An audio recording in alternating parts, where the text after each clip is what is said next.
Asato ma sadgamaya tamaso ma jyotirgamaya mrityurma amritam gamaya. Om Shanti Shanti Shanti. Om, lead us from the unreal to the real, lead us from darkness unto light, lead us from death to immortality. Om, peace. Peace, peace.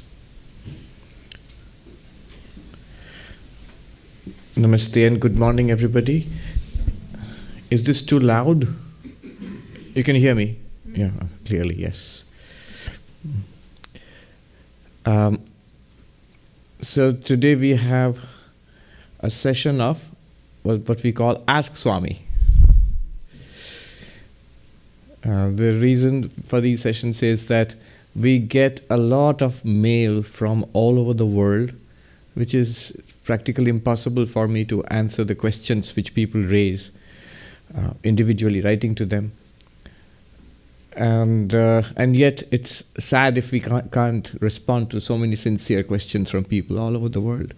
So we decided to start this series of Q&A, where the questions are shared and I try to answer the questions. And then thanks to the modern technology, it's available to everybody in the world and it's sort of preserved. It's there. People can refer to it. And we have had so many episodes of these sessions, Ask Swami sessions. And I was just thinking that that's what Vedanta has been. You know, the methodology of Vedanta, if you look at it, the Upanishads, the dialogues, the questions and answers. The Bhagavad Gita, it's dialogues, it's questions and answers. In the Bhagavad Gita, as long as Arjuna had, he was just complaining, whining. Krishna had nothing to say. It's only when Arjuna asks a question, and then Krishna starts giving the answer. And almost every chapter in the 18 chapters of the Bhagavad Gita starts with a question from Arjuna. So that's a very proven and ancient way of doing Vedanta, questions and answers. And there's a practical reason also. The number of questions we have got has now piled up to thousands. So we need as many of these sessions as we can get. That's why we have got two scheduled, one after the other, this week and the next week. So as is the usual practice, Diane has a selection of questions which she will put. And we will also mix it up with some questions from the audience, the live audience here. You are here and there are thousands of people on the virtual audience, the internet audience. So here goes. First question. Good morning, Swamiji. Good morning. The first question is from Nancy M. I understand intellectually that God and awareness are the same. In one of your Om meditation videos, you said to drop everything and walk into the temple empty with just our love of God/awareness. I don't know how to love consciousness. How does one love awareness? I know to love flowers, birds, people, the land, all the objects that consciousness is aware of, but I do not know how to love consciousness. I don't know what to focus on. I don't actually have any feelings for it at all. It seems neutral to me. I understand how pure consciousness can be peace because it is like a calm ocean, but I do not understand how it can be bliss and happiness and joy. Please help me understand this. It's actually a very good question. Every sentence has nuance there. So, first of all, God is consciousness, and then you said, that means I said, that the way to love God is to walk into a temple empty of all your preoccupations, just love I love God. But then Nancy says, I don't understand how to love consciousness. Consciousness, I love the flowers and the birds and the land, but consciousness does not seem to be anything that I can focus my feelings on, nor do I have any feelings for consciousness. It seems neutral to me. Also, she says that I understand how consciousness can be peace. But how can it be joy or bliss? Consciousness like a calm ocean, if you put it that way. So that shows actually a good appreciation for what pure consciousness is. The question shows that. And the questions she has asked about loving God, those are the easy questions. It's actually the appreciating what pure consciousness is. That is, it's simple but difficult. But the question shows that this person has actually got an insight into what is the nature of pure consciousness.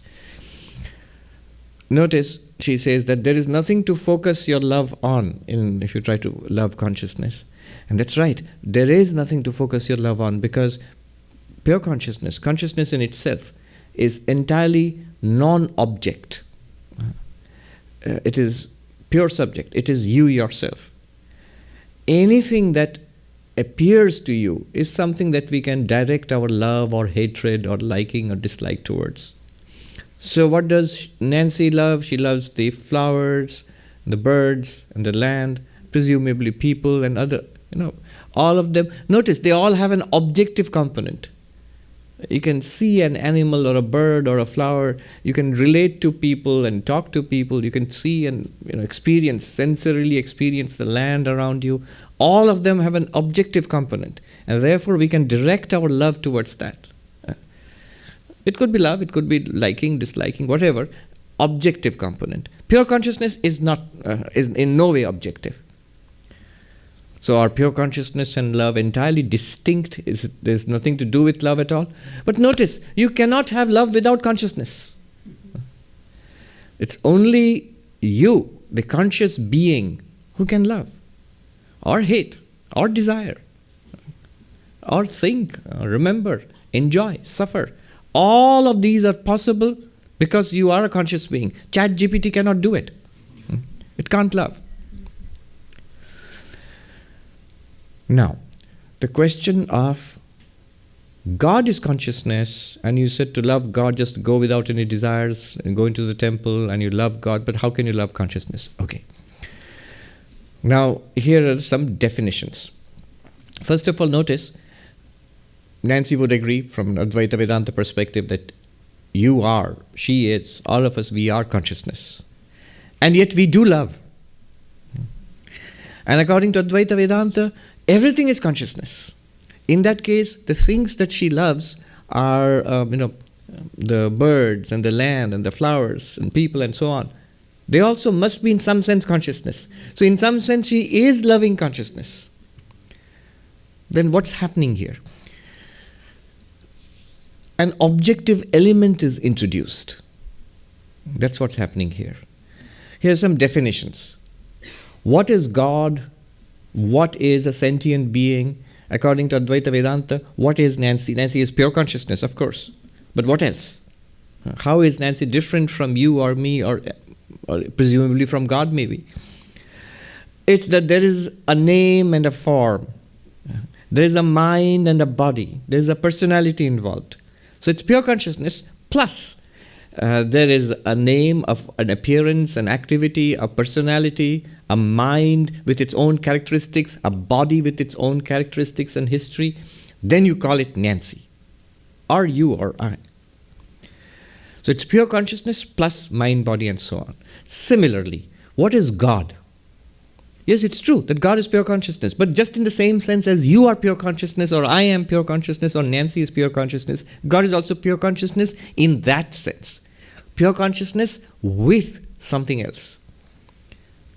The traditional definition of God and sentient beings in Vedanta, the definition of God, Ishvara, in Sanskrit, in Vedanta, you will find this definition in Vedanta Sara, Manual of Vedanta. The definition is Samashti Ajnana Upahita Chaitanya, consciousness associated with Maya, is God. That sounds very theoretical, but it's not. It's just like us. You are consciousness associated with a causal body, subtle body, and physical body. Physical body, the one which you see. Subtle body, when we introspect inside thoughts, feelings, emotions, ideas, desires, memories, personality, that's the subtle body. Beyond that, the seed state of the subtle body, what we experience in deep sleep, when the external world is, as it were, switched off for you, the dream world is switched off for you, and you remain in a seed state. That's the causal body. So there's a causal body, subtle body, and the physical body. And this is a sentient being. Similarly, God is in Sanskrit or in Vedanta, Ishwar or Bhagavan or Saguna Brahman, Brahman with attributes. Notice, here is the answer to Nancy's question. Pure consciousness itself in Vedanta is called Nirguna Brahman, consciousness itself without any attributes. That's why pure, without any attributes, without any characteristics. But God in Vedanta is called Saguna Brahman, consciousness with attributes. With attributes. So what are the attributes of God? What are the attributes of Nancy or you or I? Causal body, subtle body, and physical body, with each of them having their own unique attributes. And what are the attributes of God? Exactly the same. Causal body, subtle body, physical body. You said, God is a physical body. When in Vedanta, pure consciousness plus Maya. Maya is the causal body of God. And I will not go into what is Maya and all. You need a whole series of lectures on Vedanta then. And then there is a cosmic mind.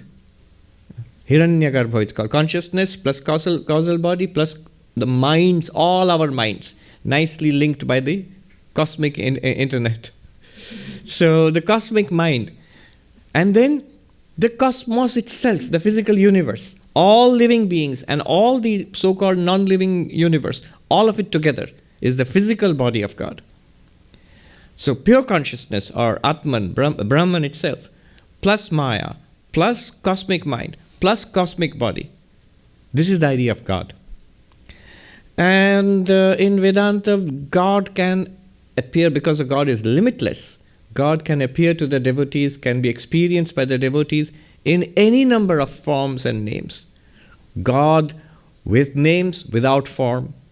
God with names, with forms, and multiple forms. That which is essentially formless can assume multiple forms. Many people don't understand the Hindu idea of God with form.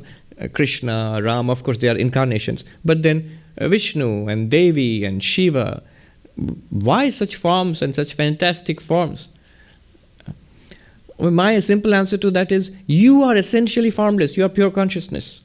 But you are here with a form. That's why you have a chair. So, if you can have a form, can't poor God assume a form? Yes, God can have any number of forms.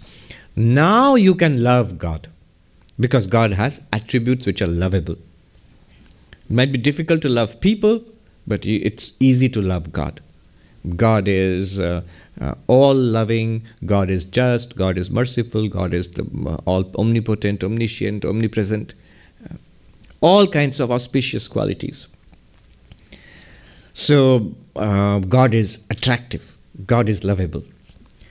In that sense, the second sentence that you said when you go into a temple, that's the context of what I said was, how do you love God? And there I mean God with attributes. I'm not saying that you go and love the pure being, pure consciousness. I think the greatest of philosophers also would find it difficult to love pure consciousness. But when we practice the way of devotion, bhakti. So between the first sentence Nancy wrote and the second sentence is the shift from the way of knowledge to the way of devotion. That has to be kept in mind.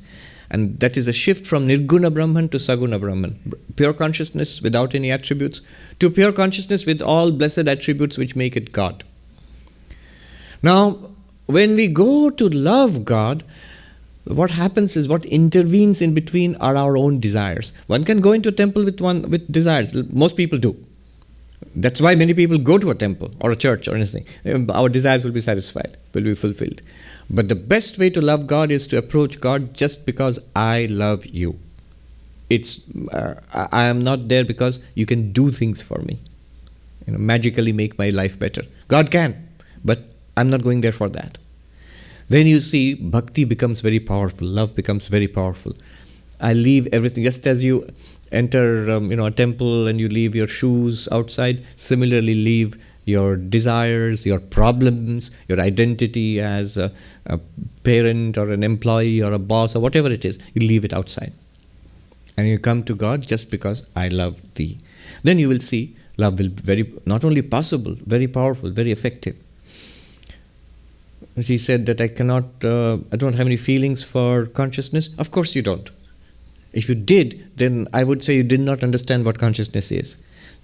Consciousness is that which through a mind has feelings. Consciousness is that through a mind and a body does actions. But consciousness in itself is without any feelings or without any actions, and it's entirely subject. It's entirely non-object. So you cannot direct feelings at consciousness. And that's right. Then what happens? One might ask this question. What happens then? You said that then God is pure consciousness and I and God are one in that sense. Yes. I am pure consciousness with a mind and a body, and I become a sentient being. And God is pure consciousness with cosmic Maya and cosmic mind, cosmic body. But apart from the mind and body, apart from these attributes, as pure consciousness, which I am, God is also that. And you and God are one. That's the meaning of Tat Tvamasi, that you are. That's the highest Advaitic realization. You are that. How can we ignore the mind and body? We can. There's a whole Advaitic teaching about it, because these are appearances in consciousness. Advaitin would say that the person going around in the dark, in a village, suddenly somebody sees a snake and gets scared. It's a rope, but mistakes it for a snake and gets scared. And yells, "Watch out, there's a snake there." And his friend says, "No, it's actually a flower garland." And when they go, and the wise person who knows what it is says, it's not a snake, not a flower garland, not something evil, not something very good also. It's a piece of rope. Similarly, Brahman appears to us in all these different ways. And you can ignore the snake, you can ignore the flower garland, because it's not really a snake, it's not even really a flower garland. It is Brahman itself. In that case, you and God are one reality.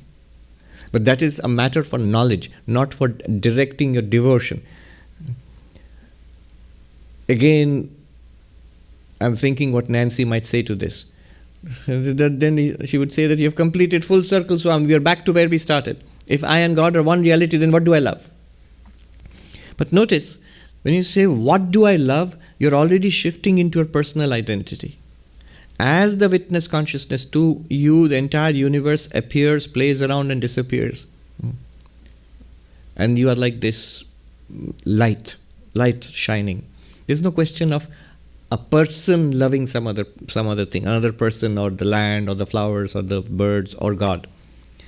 But notice that even after all this knowledge, we are all again back into our personal identity. It's not that once you get this knowledge, this enlightenment, even a person who has got non-dualistic enlightenment, I am Brahman, does the world actually disappear for such a person? No, it does disappear only when the person goes into samadhi in deep meditation. Otherwise, when the person opens his eyes and looks around, there's the world again, exactly as we see it. And then how do you relate to the world? You relate in the knowledge that I and this, whatever it is, a person, a place, or God, we are one reality. And you also relate to that as an enlightened person. Your relationship to everything would be a sense of oneness and love. It will be expressed, oneness will be expressed as love. The knowledge of the oneness of all things, that is Advaita Vedanta. That knowledge is expressed as love for all beings, and God especially, and in action. Karma, action, service is love made visible. You're thinking, oh, Swami has a way with words. Not my words, Khalil Gibran. Service is love made visible. Our work is love made visible. Okay, I'll leave it at that. You had a follow-up question. Somebody raised a hand there. Do you remember? Yes, but I think you answered my I've already answered it. I thought I answered it. We'll take up one more question, and then we will take a question from the audience. Who would like to ask a question? You were there. You were... Okay. We'll go with Amitat first, and then you, and then you. All right. This question is from Anshuman S. What is the purpose of professional ambition and excellence once you realize that it is only going to please your ego rather than helping you to realize your true nature? Kindly elaborate on Kartavya Bodha as a samsari. If you are not the karta, the doer, what about the constant anxiety about your duties, particularly regarding parenting and the future of your children? Yes, kartavya bodha means duty, the sense of duty. Yes. What is the desire of, what is the purpose of duty, the ambition, the desire for excellence, work, achieving things in the world, if it only ends up bolstering your ego and tying you deeper into this world? Nothing and everything. See, nothing in this world is wasted. Even if it plays only a negative role, that if I follow this path, go down this path of ambition, greed and hunger for pleasure, wealth, power, it only keeps on increasing my unhappiness and does not really deeply satisfy me in any way, in no deep lasting satisfaction here. Just unhappiness, frustration. When we chase things in the world, either you'll get it or you won't get it. If you get it, you'll be dissatisfied. If you don't get it, you'll be frustrated. So take your pick. You're going to be either dissatisfied or frustrated in this world. There's really no other way out. Somerset Maugham, that I have repeated it so many times, he says that if you single-mindedly chase pleasure, very soon you find nothing pleasing anymore in this world. And that's true not only of pleasure, but also success, of power, of wealth, all of that. So is it all useless? No. This wanting, it's the engine of growth, of development, of spiritual evolution. You come to this feeling that I have seen it all and I've seen through it. Now somebody would say, but I haven't seen it all. I'm a millionaire, but I'm not yet a billionaire. I'm a state governor, but I'm not yet the president. So I haven't seen it all. No, don't do that. There's no end to that. If you are on, like they say, if you are on a rat race and you win the rat race, you're still a rat. So don't try to win the rat race. The intelligent person, whatever little experience he or she gets, intelligently looks into that and sees whatever else the world can, material world can offer, is just a permutation, a combination of that. In Hindi, we have a saying, 19-20, 19 or 20. If you have 19, it's pretty close to 20. 20 isn't all that great, much better than the 19. So that understanding must come. And for this desiring, pushing forward, if nothing else, the sense of duty, that I have a responsibility. This society, this family, they nurtured me and I have to give back. I'm a part of this society. I'm bound by, I am within the network of obligations. That's good for one's character development. If at a certain stage one is let free of all duty, of all responsibilities, the character actually degenerates. So I'm free, I don't want any responsibilities. But free to do what? Free to become a slave to one's own passions and indulgences. That's all. And then there's a quick deterioration of character. So duty is good because it pushes you forward. But duty is strictly limited. Strictly limited. There is a point beyond which duty is not helpful to our mental health, our spiritual growth. No.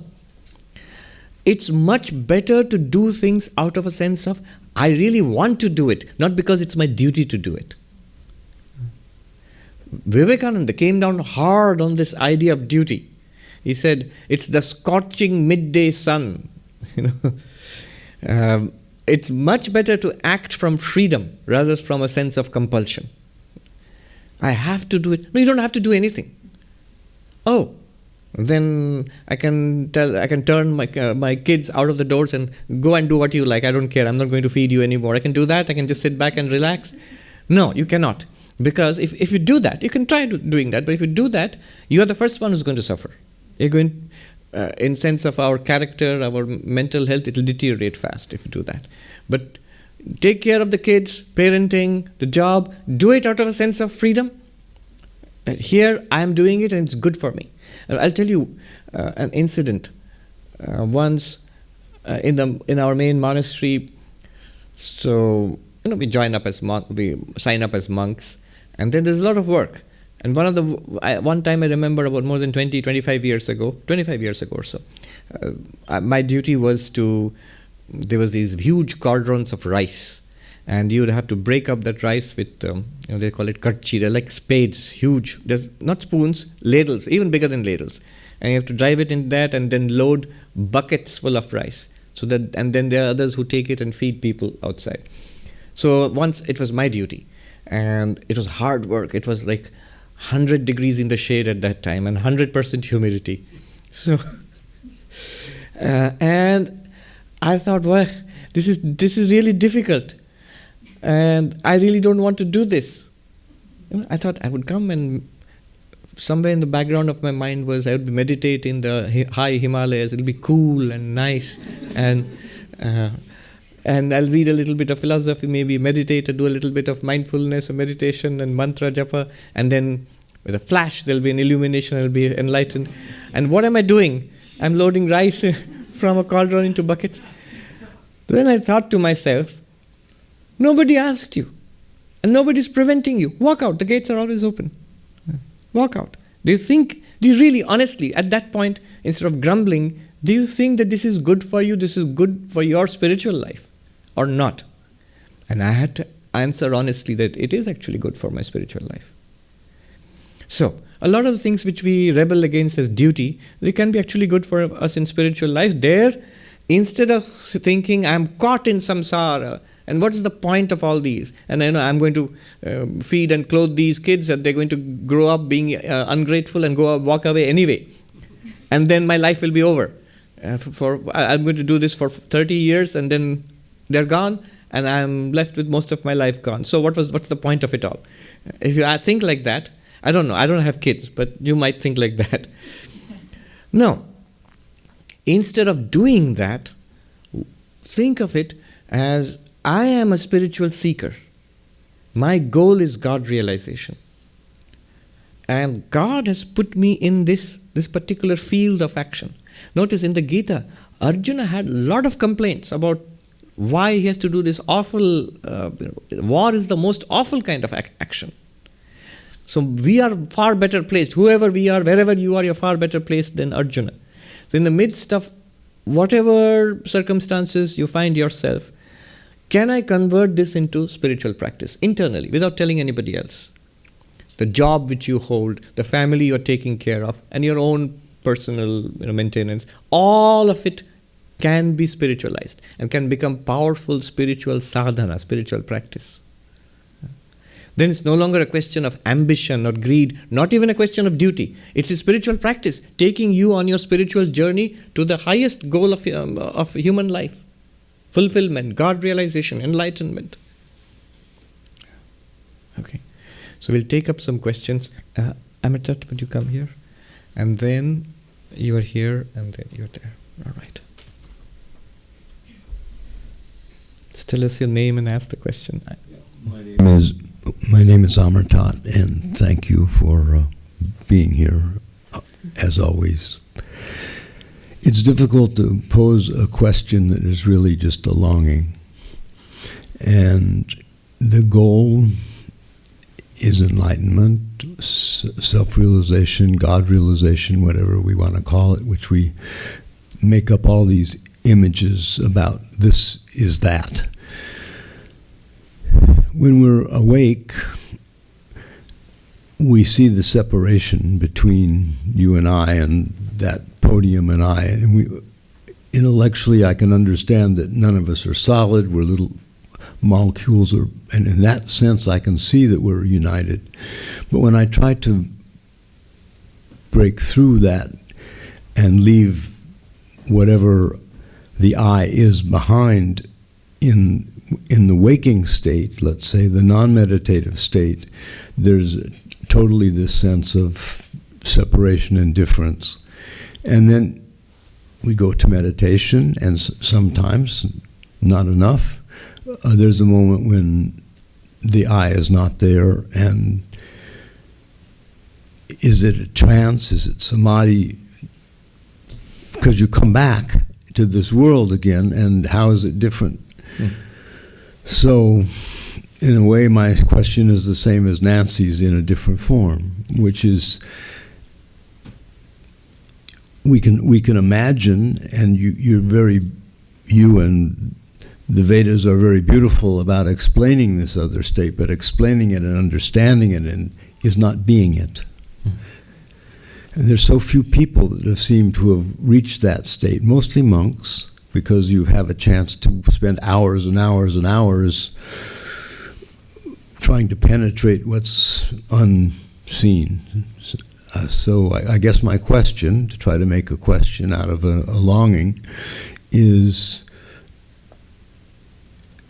in our waking state, there must be, in this state, which is not a meditative state, is there a way for us to find the unity of pure consciousness? Yes. And that's a pretty good question, actually. And as you put it so beautifully, it's a longing, really, more than a question. It's trying to formulate a longing into a question. And when we have that, that's most valuable. The other way around is much more difficult. I have a question, born of lots of lectures and I have heard and books I've read, but I really have no longing for it. Then it's a long, long journey to lots of hard knocks in life until we develop that longing for spiritual realization. But once we have the longing for spiritual realization, the questions, they keep coming and going, doesn't matter. The longing itself is very important. I remember when I was a kid, I grew up with Swami Vivekananda's books in the house. And it was the scientist Pascal who said, leave good books lying around the house and the child will take care of his own education. Teach the child to read and the child will take care of its own education. So I read these books, Vivekananda's books, and I was, 11, 12 years old, 10 or 11 years old. And I thought I'd read them. And years later, when I was a new monk, a novice, started reading them all over again. And I was telling a friend of mine, another monk, a wonderful, brilliant young monk, I was telling him that, I always had this sense that I have read the complete works of Vivekananda, or most of it at least, as a kid. And that's a problem because I don't feel like, let me read something else, I've read that already. But when I read it actually, I see that I hardly understood anything at that time. Just that I liked reading that stuff. I don't think I really understood anything. And his answer was no. That liking you had at the age of 10 or 11, that liking is the most important thing. Your better understanding now, 10 years later, you'll have even better understanding. You'll say that when I was a novice, I didn't understand anything, now I understand more. And that will go on. That's just the intellect. But more powerful than that is the longing, that the love you have for this path. But I'm just talking to what you said, it's a longing more than a question. The longing is most important. That's what will sustain us throughout life and throughout our spiritual journey. All right. The question is also very clear and pointed. We keep talking about oneness. And yet when we open our eyes and look around, there isn't oneness. We are all different. We are different people, different bodies and different personalities. We are separated in time and space. You're there, I'm here. And here are all these different objects, chairs and tables. Where is oneness? It seems difference. The difference is revealed to us. Yet Vedanta says it's one reality appearing as many. And the enlightened person is supposed to see this. Now, see, here is the thing. We feel that if I were enlightened and I would see oneness, I would see something different. Does the enlightened person see something different? No. He sees exactly the same thing. And yet the enlightened person claims that it is one consciousness or one Brahman. How? Is it a rhetoric? Is it a mantra? Is it some kind of slogan? Or some kind of a belief which that person has internalized? Or is it an actual experience? It's an actual experience and more than an actual experience. We'll try to understand what it means to see oneness with eyes open while seeing all the difference that we are seeing. And yet, most powerfully, that this is all one reality.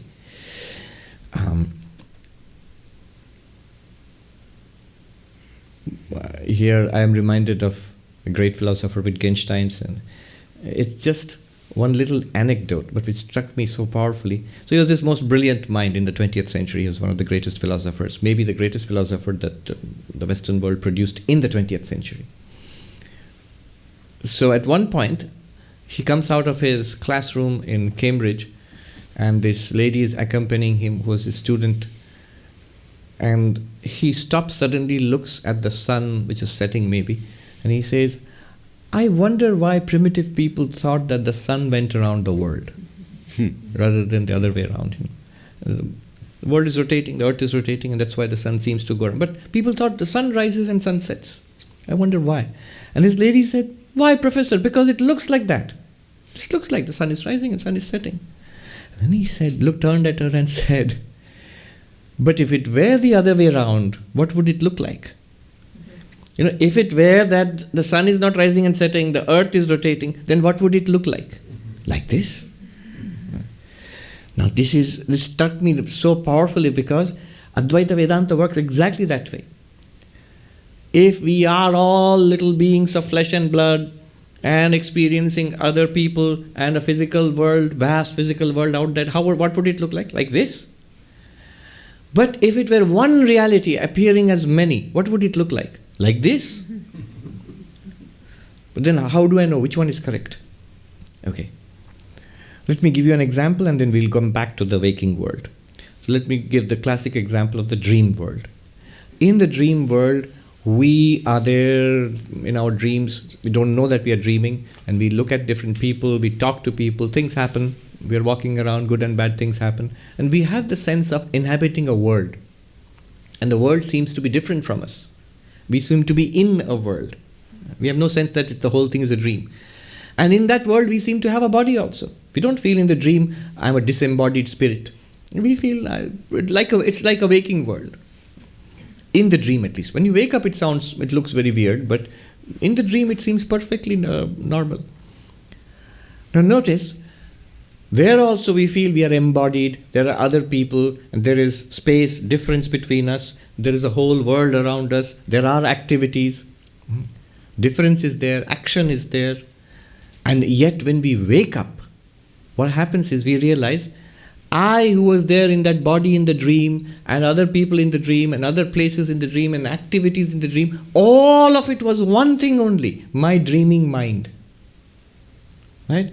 Here I am, and there, across this space, you are, and yet when I wake up, I, you, the space, all of it was the dreaming mind. The dreaming mind generated it. And now we know through virtual reality and all that this can be easily done. Or not easily, but people, those who are programming it, they will say, Swami, you don't know how, it's not easy. We have to work hours and hours at it. But still, it can be done. Very vivid experiences you can have. Nowadays there are these, glasses you can wear, and it can show you a three-dimensional world, and all of that you can do. Okay. Now, oneness appearing as diversity. And you become part of that diversity. That's a dream. That's what happens in a dream. You think back upon your dream experience, it's like that.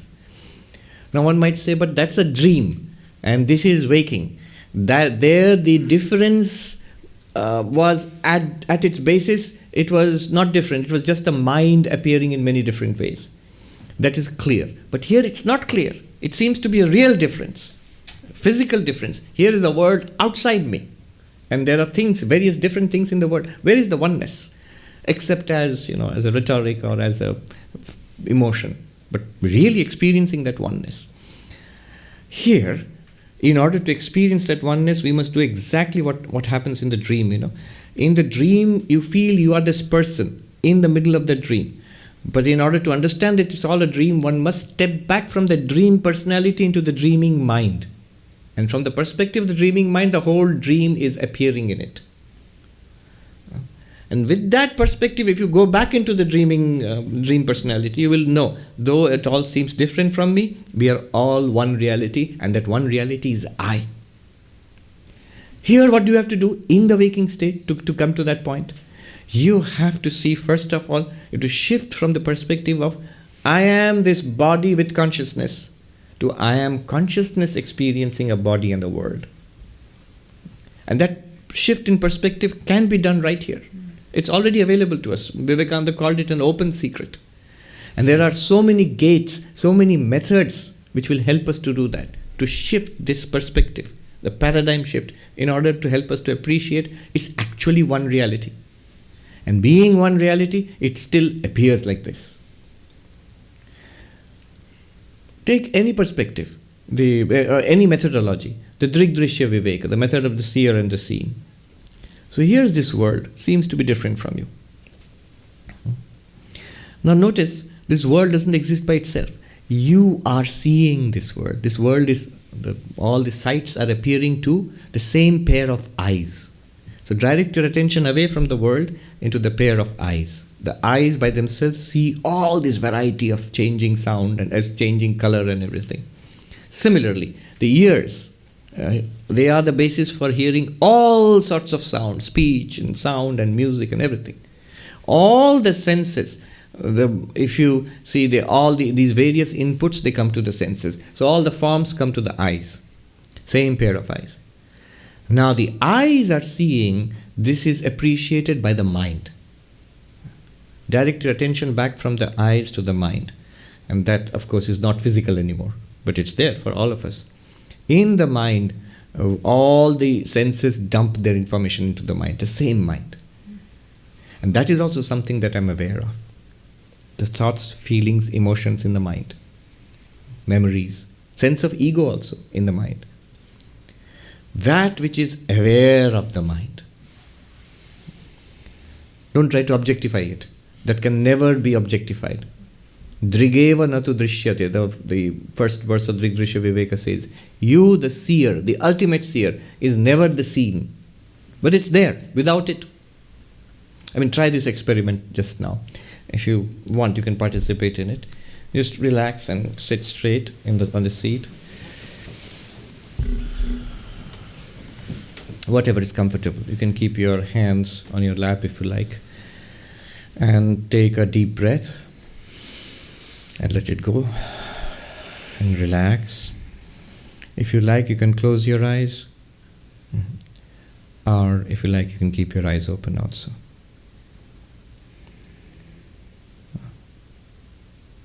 Notice that whatever you had seen, the moment you close your eyes, you were there, you saw what was being seen. The moment you close your eyes, nothing is seen anymore. And that blankness, the darkness, that appears to you, but you are still there.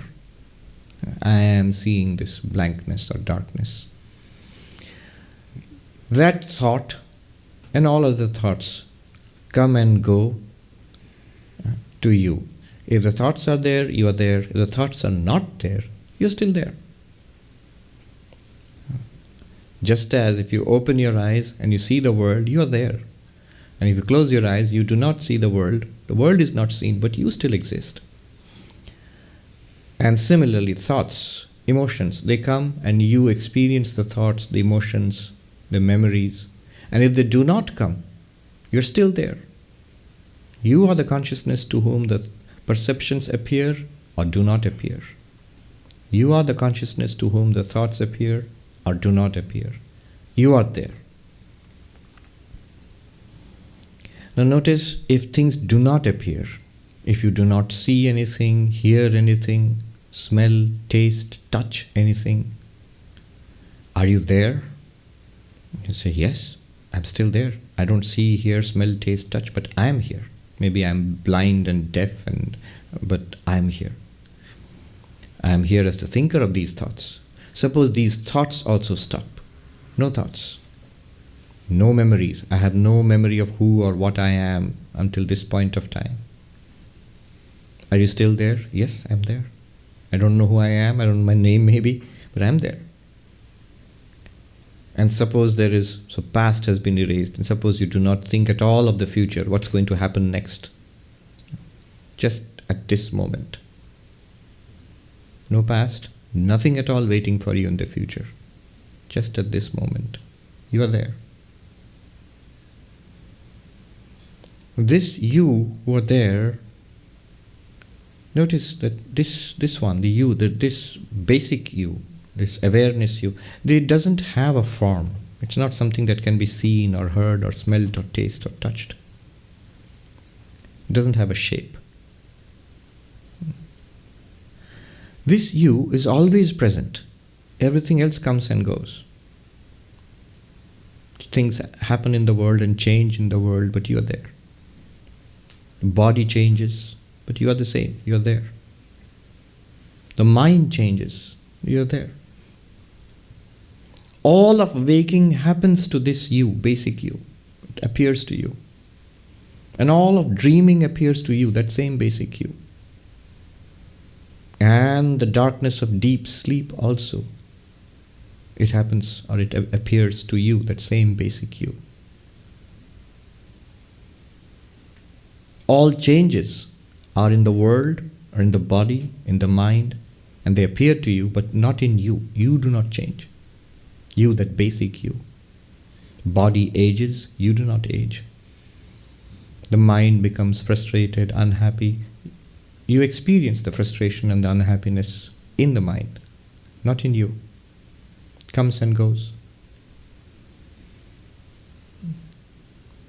And notice, if you were not there, that basic you, then the entire universe, your whole experience, life, everything would go into nothingness. It would disappear in a flash. But if all the objects being experienced in the world and in the mind, if they exist or do not exist, doesn't make a difference to you. You are still there. You existing, all of them exist. You shining, the world shines. By your light, the world is lit up.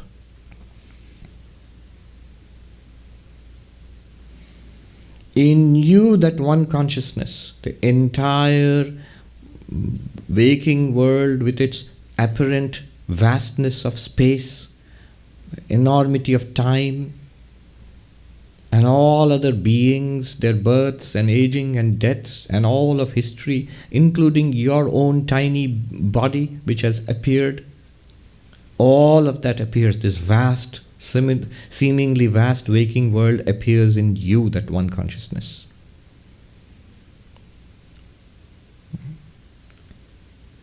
And similarly, the individual dream world appears in you, the one consciousness.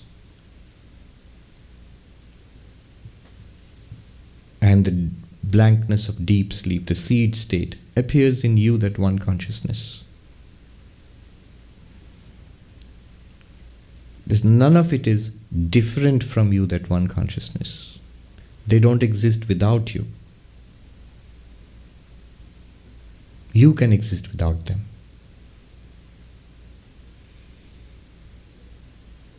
And when we gently open our eyes,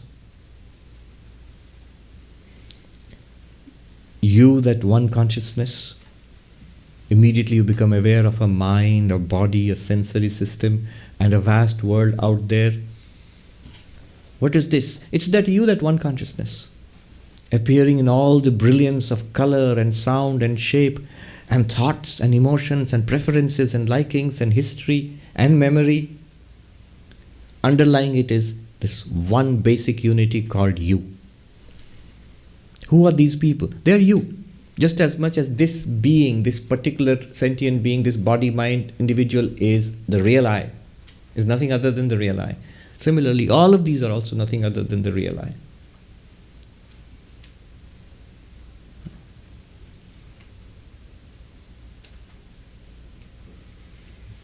This is the meaning of the underlying oneness of all existence. Now we may get it, we may get a feel for it, we may be skeptical about it, we may have doubts about it, or we may like it, but here's the crucial difference between us and maybe a person who is enlightened. The difference is this. For us, it could be an interesting idea, a nice psychological experience, or something that I'm skeptical of, it sounds all very fuzzy, or I love it and I want it to be true.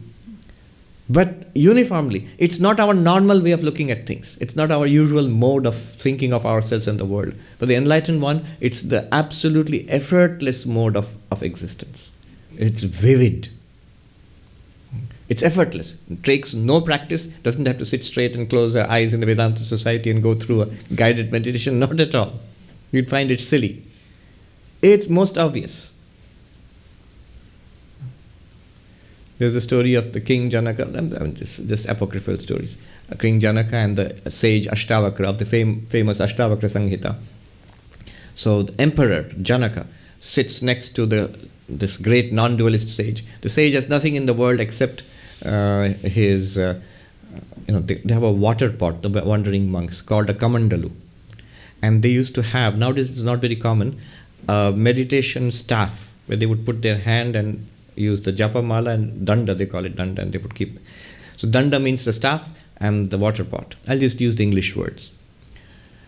Now, both are sitting and meditating, non-dual meditation. And the Emperor Janaka, who is a fan of non-duality, a wannabe, enlightened person, so he's sitting next to Ashtavakra, and they are both meditating, and Janaka repeats, Aham Brahmasmi, I am Brahman, I am Brahman, I am Brahman. And then Ashtavakra sits next to him and starts repeating, this is a water pot, that's a staff, this is a water pot, that's a staff. And Janaka gets annoyed. He looks around and says, "Oh sage, what are you doing? What are you saying? Why? What's wrong?" He asks innocently. So everybody knows it. What's there to say that it's a water pot or a staff? What's the point of saying that? So everybody knows you are Brahman. You are Brahman. What's the point in saying it? See, to that extent. That's the difference between the enlightened one and the rest of us. We are, for us, it's a philosophy, a worldview, something to be practiced, something to be understood, something to be enlightened about also. And for that person, the person doesn't even think of himself or herself as a person also. Anyway, yeah. Before we come to you, you had a quick question. Okay, ask there, from there itself. So this viewer, this seer, so that we all had this experience here. So in the deep sleep or in the state of samadhi, this disappears. There is no I or this seer. What about that? Yes. So isn't deep sleep a counterexample to this idea of one consciousness everywhere? Isn't consciousness interrupted in deep sleep, in anesthesia, in coma, in especially people who come back from anesthesia? So I hope everybody comes back from anesthesia, and they say that. So it's interrupted.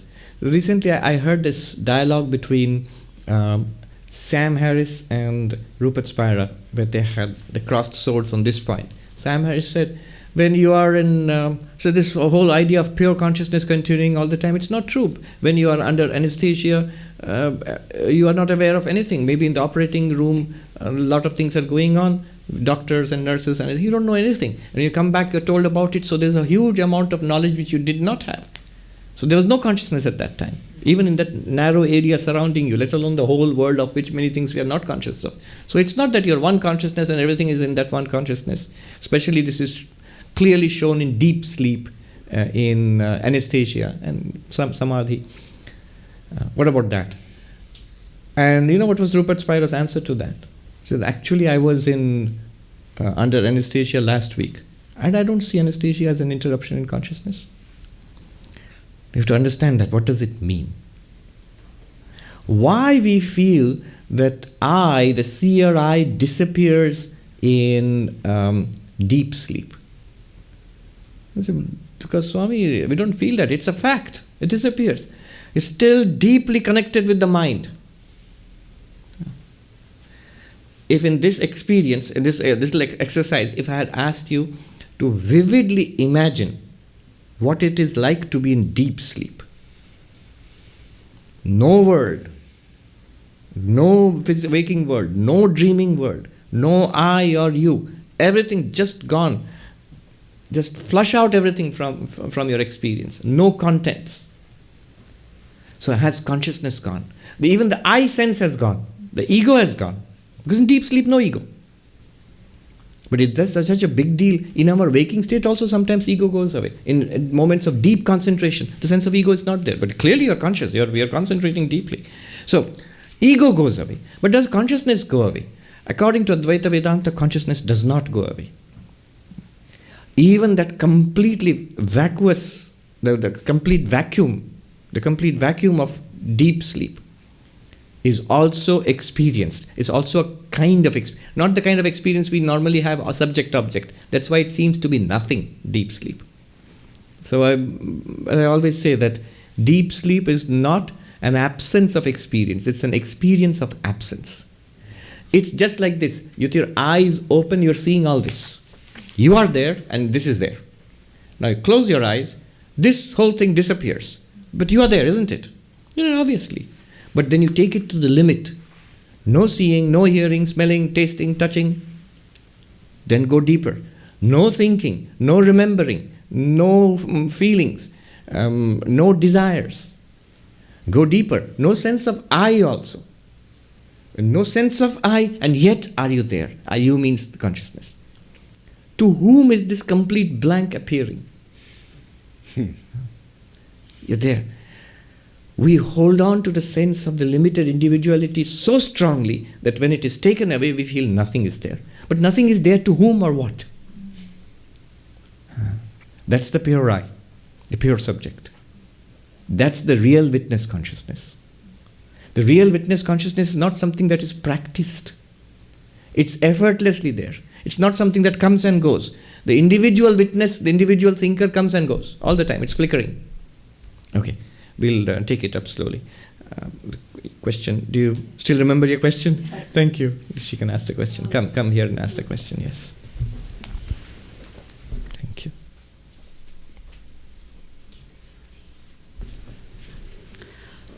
My name is Revati. Swamiji, I have a question about how do you overcome, or how should you think about sorrow that comes from seeing the suffering or sorrow of others, right? It could be somebody close to you, or it could also be someone who's not that close to you.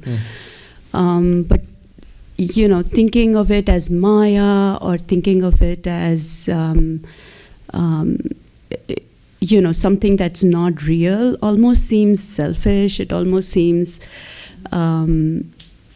cold and uncompassionate. So yes. How do you get to a point where you say that, the feeling that everybody is one? I know that it's hard to reach that stage, but how do you get there, and how should you think about it? Wisdom, heart, and service have to go together. You have the wisdom, it's all Maya, or it's all emptiness, or it's all interdependent, or it's all cause and effect. All true. It's all cause and effect. There's no doubt about it. Or it's all interdependent. These causes being there, these effects have come. These causes have set in motion a train of events which leads to this kind of suffering. All true. Or it's all Maya. It's consciousness appearing as the good and the bad. What you call suffering is the bad. It's all true. But then, next, there should be the heart to go along with it. If I feel one with all of these are nothing but I.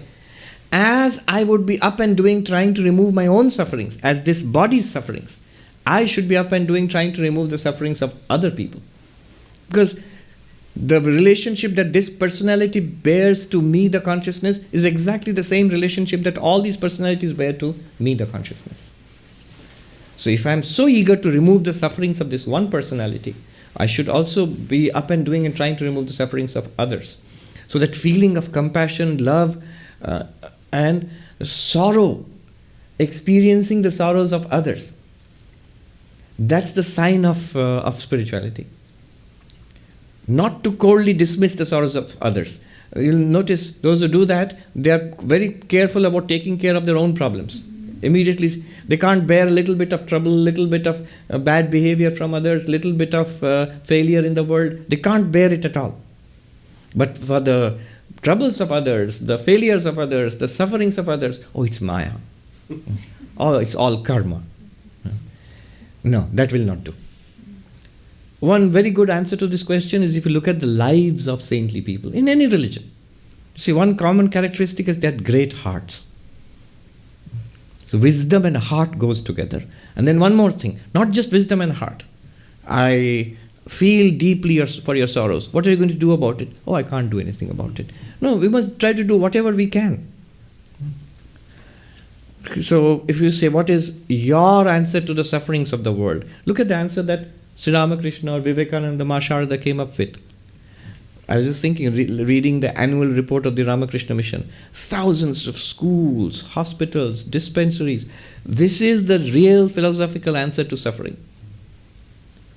Be up and doing. Tackling suffering at every level. Will it change the story? No. But will it help? Certainly.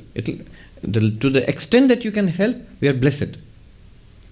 What will you do with money, time on this earth, with this body, with these energies, with this learning, if it's of no help for anybody else? If it's no good to anybody, will it be good to me also? No, it hasn't been. I have used my money, my energy, my time, my capacities to gratify and glorify and satisfy this one body for 20, 30, 40, 50 years. Has it worked? Are you glorified, gratified, satisfied permanently or even deeply, even lastingly? No, nobody. It doesn't work. So let it flow out in service to others. Vivekananda says, give and do not look back.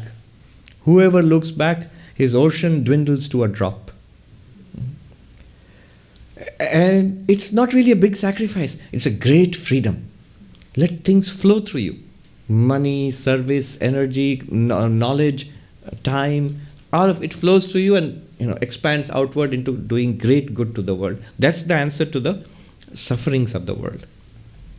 Now this teaching of Maya or emptiness or enlightenment, this is the ultimate solution to the sufferings of the world. That is why the greatest of minds and hearts like Buddha or the rishis who gave out the Vedanta, all our efforts can only do temporary good.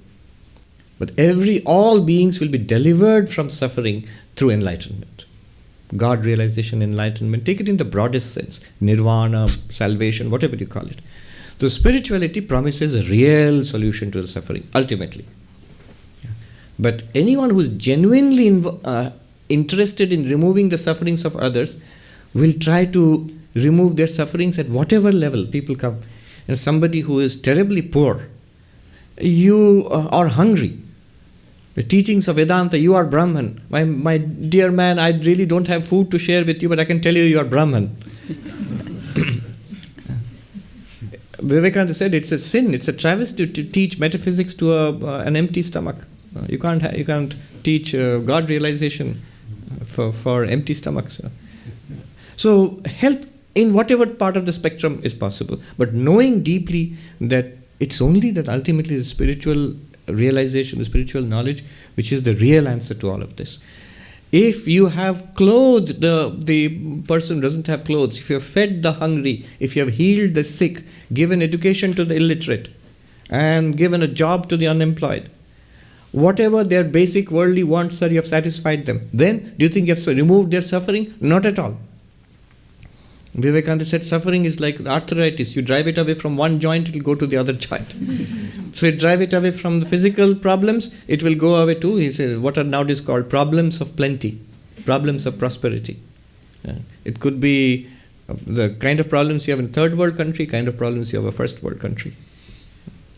So the ultimate solution is spiritual realization. But service and the desire to remove the sufferings of all. Why did the Buddha become the Buddha? His whole pursuit was, there is suffering in the world. Is there a solution for suffering? He was a prince. He really didn't have suffering at that moment. He was really having a gala time of it all. But he had the heart to see that neither I nor anybody is safe from suffering. Okay, that's the answer. Thank you. One more question and then we'll come back to that. Please come here.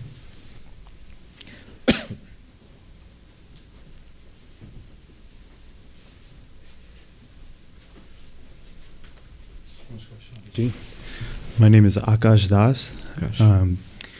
Thank you for being here. Honored to ask you a question. It's nice to see a non-pixelated version of you on my phone. I'm the type of person who, if I encounter some sort of philosophy, I try to really dissect the basic units to see if there are any logical fallacies in it. And I've been very invested in learning about karmic law and understanding how it manifests in all forms that we see here. And one thought that I had is, I think about the evolution of the Earth and living as single-cell organisms for billions of years and ultimately becoming complex multicellular organisms to everything we are today. It may be a bit of a childish question, but I was hoping to get some insight from you on how karma has manifested itself in such a way that gave rise to everything that we are and everything that we see.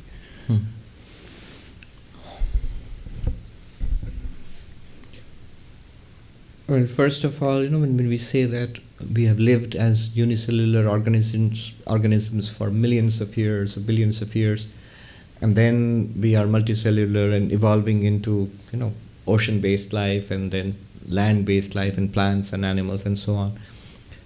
But notice, though that's the evolution of the body, that's the evolution of life. And Vedanta, and Indian philosophy in general, has no problem at all with evolution.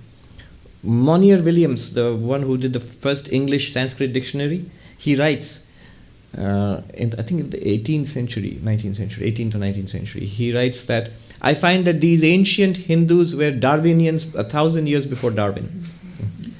There's actual reference in the Patanjali Yoga Sutras, Prakritya Puranat. It is the infilling of nature, it says. Different bodies, different capacities evolve over time. Vivekananda says evolution of nature and manifestation of God. It's not that the Atman, Brahman or consciousness evolves. It's that he gives the example of a screen with a hole in it, a tear in it. If the tear becomes bigger and bigger, the more the background, what's behind it is revealed. It's not that what is behind it is expanding or becoming greater in any way. It's just the potential, what was potential is now being manifested more and more. So from the Sankhyan perspective, the Darwinian evolution in principle, of course I don't think the ancient Hindus knew in detail about modern evolutionary biology or anything, but in principle there's no problem at all that nature evolves over millions and millions of years, but it just enables, but then what is this evolution of nature to consciousness, where it would differ from the materialistic perspective is. Materialistic perspective says that nature evolves, life comes along at a certain stage in the journey late, and then life evolves, living beings evolve, and then they evolve nervous systems and brains, and then those nervous systems and brains sort of epiphenomenon, they give rise to consciousness somehow. That's the general story we have learned. So, what's wrong with it? One thing that's wrong with it from consciousness perspective is that you are assuming that brains and nervous systems are giving rise to consciousness, that consciousness is an epiphenomenon. But what if it is not? You have to explain how a brain, a piece of matter, living matter, actually gives rise to first-person experiences. Nothing here gives rise to first-person experiences. As far as we know, this table, this microphone, even the most sophisticated computers, they do not have first-person experiences. Anybody asks, how do you know, Swami? Well, I said, ask the designers. Those who designed the computers. Have you designed for consciousness? They'll say, no, we have no idea what consciousness is or how to begin also. In fact, the latest advances in computer science, AI, something like ChatGPT and all, and what else is going on in the laboratories, notice they can replicate every objective function, like memory, like creativity. They are now writing stories. In fact, I read about one magazine which shut down. They are not accepting any more contributions because all the contributions are coming from AI now. ChatGPT is writing stories and contributing to the magazines now. And today I saw a news report that Amazon is facing a deluge of publications from AI. I mean, the AI itself is generating books, writing books and stories, and now human beings, we are not getting a chance to get in sideways also, because AI can generate thousands of stories in the time that one person can write one short story. So, creativity, decision making, actually acting in the world, like driving a car, the Google self-driven car and so on. All activities which we thought were the province of intelligent life, human beings, they are being done by AI except one thing, which is consciousness. None of these systems, none of these computers in spite of what they say, is it, that question they keep asking, is AI finally becoming sentient? That shows a great confusion about what consciousness is. Consciousness, basically the unique characteristic of consciousness is first person experience. The ability to have this experience of pain, pleasure, joy, color, all of experience as such, as we all we are continuously experiencing it. It's great that the data of consciousness is ubiquitously, generally, universally available to everybody all the time. I mean, what is our life other than the data of consciousness? Our life is the data of consciousness. That is not Gibran, that's me. I just coined it. Our life is the data of consciousness. And Darwinian biology, neuroscience, it cannot explain it. How from the functioning of living cells in the brain and the nervous system, you're suddenly having first-person inner experience. Everything else can be duplicated. So karma, basically karma is nothing but cause and effect. You can take it as, evolution can be taken as one instance of karma. And nature is throwing up various forms, various bodies, different kinds of more and more sophisticated living systems, enabling consciousness to experience itself in so many different ways. It's like better and better mirrors are coming up, it enables you to see your face. But your face is exactly the same. Your face is not becoming better and clearer with each mirror. It's exactly the same. But the mirrors are reflecting you better and better. And that's what natural evolution does. So this is from the Sankhyan paradigm, where consciousness is a separate reality and all of material nature is a separate reality, and karma works in material nature. But they are not entirely separate. Consciousness and material nature interact. And the interaction of material nature and consciousness is us, is all sentient beings. There is the material nature, the body, even the mind, according to Vedanta, Sankhya, is part of material nature. It's a machine. Many neuroscientists do not know this, modern neuroscientists, because the whole idea in the modern consciousness studies is mind and consciousness are lumped together. And body and material world are lumped together. But according to Vedanta, Sankhya, mind, body, material world, they are all part of one continuum. It's consciousness alone which is separate, and that's the Sankhyan worldview. According to the Advaita worldview, consciousness is also not separate. The mind, body, material world are nothing but consciousness appearing to as its own objects. So it's non-dual that way. In one sense, materialism is a kind of monism. One reality, matter. And Vedanta is also another kind of monism, but one reality here is it's spirit or consciousness. Vivekananda says, I am a materialist of a kind. You call it matter, I call it spirit. Now you notice I have not gone into the karma question which you asked, because really all of spirituality, Advaita, Sankhya, Buddhism, all of it is actually trying to go beyond karma. So karma, you can take it as a kind of a general framework that cause and effect apply in nature. But if you analytically go after it, you will find there are big gaps. Because that's why it's not a scientific theory. There is an element of faith involved there. Physically, you can see the activity. You share food with the hungry man gets fed. That is clear. Not only that, you keep sharing food with a hungry person, you develop internally, psychologically, a tendency to share and do good to others. That's also pretty clear. Science will have no objection with that. But that this sharing food with the hungry person consistently generates a lot of good karma for you, which will give rise to some effects in your life, this life, especially other lives, that is not a scientific proposition. There, an amount of faith comes in there. But whether it is scientific or religious, spirituality, other than science and religion, wants you to go beyond karma. I just leave it at that. And just take a look at this book, The Problem of Evil in Indian Thought, Arthur Herman. There, he talks extensively about the law of karma as a good answer to this question of why there is suffering. He has like 24 theories there. One of them is this law of karma. There's an extensive discussion of that, including one chapter on the defects of the law of karma also. And he says, at the end of it, it's still the best theory that we have in any religion or philosophy in the world today. Thank you very much. Thank you. We'll have some of the questions.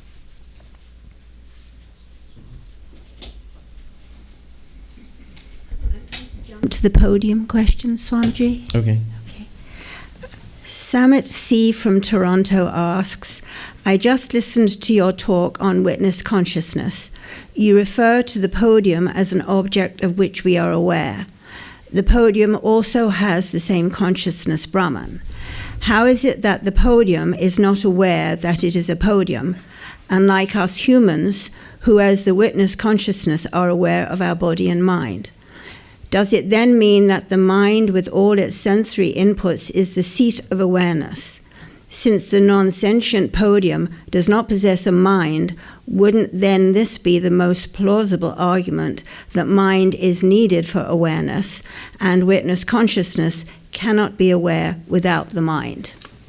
Just the other way around. The straight answer to this is the mind needs awareness. Awareness does not need a mind.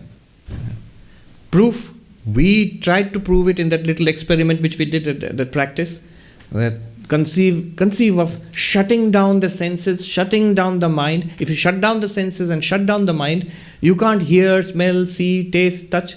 You can't think, remember, desire, hate, enjoy, suffer. And yet, one must admit that it's entirely possible that I'm still there. It seems quite clear to me that I am still there without these capacities. And when these capacities kick back in, it's not that I come into existence. I remember in this philosophy of mind class at Harvard University, we were reading Descartes, and I think, therefore I am, Cogito ergo sum.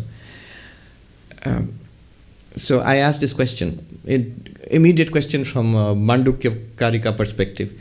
So in deep sleep, Descartes goes to sleep, he doesn't think. So does he disappear? Does Descartes pop into existence every time he wakes up? A new Descartes is created every day, early in the morning when he wakes up. And worse, if he dozes off in the middle of a philosophy class and he wakes up, is it a new Descartes? A Buddhist would be happy with this. Vijnanavada, Kshanika Vijnanavada, momentary consciousness. But from this perspective, modern Western philosophy of mind, there's no answer to this question, except the fact, of course, Descartes didn't mean it as simply as that. What he was referring to, David Chalmers also says this, what Descartes was referring to is actually consciousness. He's not saying that we are entirely dependent on thought. He's pointing towards consciousness. Now, what accounts for the difference between me and the podium, this microphone and this table and all? In Vedanta, it's a very simple structure. Your consciousness, and there is a subtle body called which includes mind, intellect, and all of that. And then there is a physical body. Now, in order to manifest this consciousness, you need a subtle body. Just like I have a face, but in order to manifest this face, I need a mirror, so that I can see this my own face in the mirror. Or another example, which we used to do as little kids in school in India, it's always bright and sunny, not like this. Most of the time it's very bright and sunny. So, ray of sunlight, and we would use our steel tiffin boxes to flash that sunlight onto the eyes of other people. So, there's sunlight everywhere, but that polished surface, it collects the light and makes it into a beam of light which you can flash the light on somebody or direct it into a dark room. It lights up. The mind in Vedanta or Sankhya works very much like that. You are limitless awareness. But in order to know something, you need the instruments of knowledge, which is mind and the senses. So consciousness reflected in the mind and illumining the mind and the sensory system, now you can see and hear and smell, now you can think and perceive. Now, how does that explain the difference between me and the podium? In Vedanta, this is how you explain the difference between a living being and a non-living being. Do you remember in school, at least we had in school, give 5 points of difference between the living and the non-living. You had to make a table. Well, in Vedanta, it would say that the presence of the subtle body or absence of the subtle body. So these are physical things. This is a physical body, living. This is not a physical body. And this is a physical body, but non-living. Non-living. What makes the difference? Both are physical entities, but in this physical body and in all living beings, there is the subtle body. In fact, one of the components of the subtle body is pranamaya kosha. Prana means vitality or life. If you say living in Vedanta or Sankhya, it simply means you're talking about the pranamaya kosha. Pranamaya kosha is part of the subtle body. That means a subtle body is present. The moment a subtle body is present, mind, intellect, all of those are also present. They're all part of the subtle body. They're all equipment. They're all machinery. Very subtle, very powerful machinery. Not physical machinery like this. They are present. If they are present, this limitless consciousness becomes concentrated or reflected in that. And now you feel, I think, I hear, I smell. This I and the feeling of consciousness here is not pure consciousness. It's the reflected consciousness. It's like you are reflected. My face is reflected in the mirror. And then now the mirror lights up and says, I. Well, not I. I am here. You are a mirror. And you are entirely dependent on this one. If now the mirror were to say, so without the mirror we can't see the face. Therefore we assume that the mirror is where the face lives. No. The face depends on the mirror. No. The mirror is not where the face lives. The face is here. The mirror is there. The face depends on the mirror. No. The reflected face depends on the mirror. The real face has nothing to do with the mirror. And the mirror depends on the real face to get a reflection. Similarly, the mind, we think the question is, it's very logical. I mean, it's very inevitable, but it has to be cleared up. Our feeling is, so ultimately, the consciousness by itself doesn't do anything. It's a pretty useless thing. It's the mind which does everything. Therefore, the mind is important. No, the mind cannot do anything at all without consciousness. You are consciousness itself. You are not the mind. You're not even the reflected consciousness. Just as I am here. I am not the mirror, not even the reflected face in the mirror. Because of my presence, the mirror and the reflected face, the mind and the reflected consciousness go out and do many things, and they are given the name of sentient being. So again, another confusion can arise. So I and the sentient being are different? No. The sentient being is nothing other than you. Right now what you are is the real face, the mirror, and the reflected face together. Only in Advaita Vedanta, the mirror and the reflected face are also appearances in consciousness. That mirror face example will break down in Advaita Vedanta. This is an analytic example, which separates and just for the purpose of understanding. Okay. So, a straight answer to that question, what's the difference between living beings and, let's say, a person and the podium? Because of the presence of the subtle body, this person, this consciousness there is now has all these activities, all these powers because of the presence of the subtle body. And the podium has just a physical existence. Doesn't have a subtle body, doesn't have a causal body. And so consciousness is there. Limitless consciousness is there. But it is not expressed as anything else except one thing. You know what that is. We keep saying consciousness, consciousness, but let's not forget. In Vedanta, it is existence, consciousness, bliss. So it is manifested there in the podium. Atman is manifested as what? As existence. Notice, it exists. You say, no, but that existence belongs to the podium. No. If you smash the podium, you will have wooden splinters. They exist. If you smash the wooden splinters into wood powder, it exists. Well, suppose you destroy all the wood, the carpet exists. I'm translating from Shankara's commentary in the 2nd chapter, 16th verse of the Bhagavad Gita.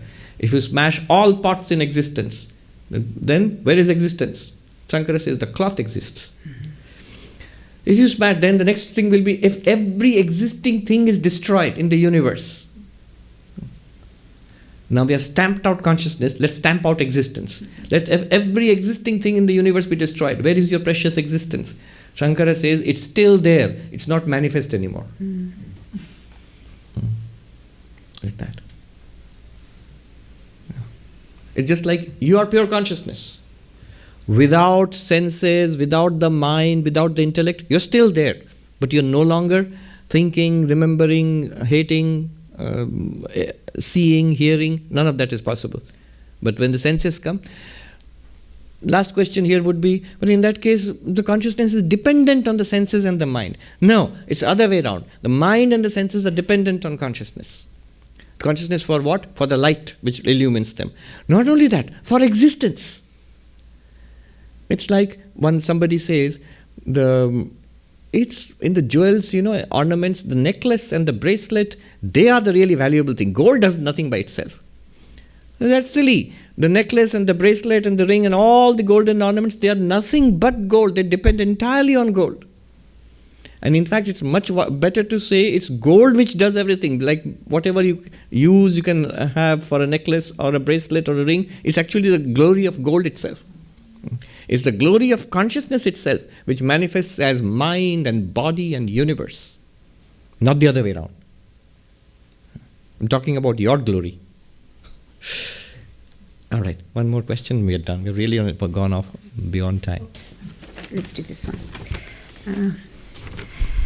Vandana R. from Austin, Texas asks, we talk about exhausting our vasanas.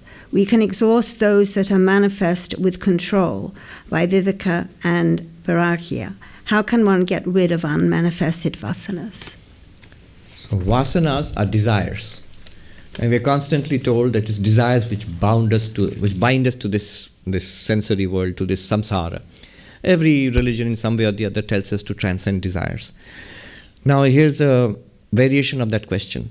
So the manifest vasanas are the desires we feel already. We have a whole set of desires, and these we have to deal with them. And she says we can deal with them through viveka and vairagya. Viveka is discernment, eternal and non-eternal. Atman is beyond vasanas. I am the Atman. Vairagya, dispassion. None of this leads to any kind of fulfillment. But what about the unmanifest vasanas? Because Vedanta seems to say we have a vast amount of conditioning from our past lives, which is not manifest right now. One might think that already the manifest desires are big enough to deal with, a big enough trouble to deal with. Why bring in unmanifest desires, whatever they might be? So two ways, very shortly, to deal with the unmanifest desires. One is engage oneself, a practical answer, engage oneself intensely in spiritual life.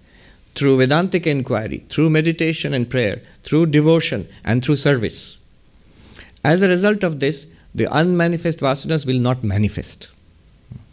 They remain suppressed. They find no door open for manifestation. This guy is so busy in spiritual pursuits, there is no point.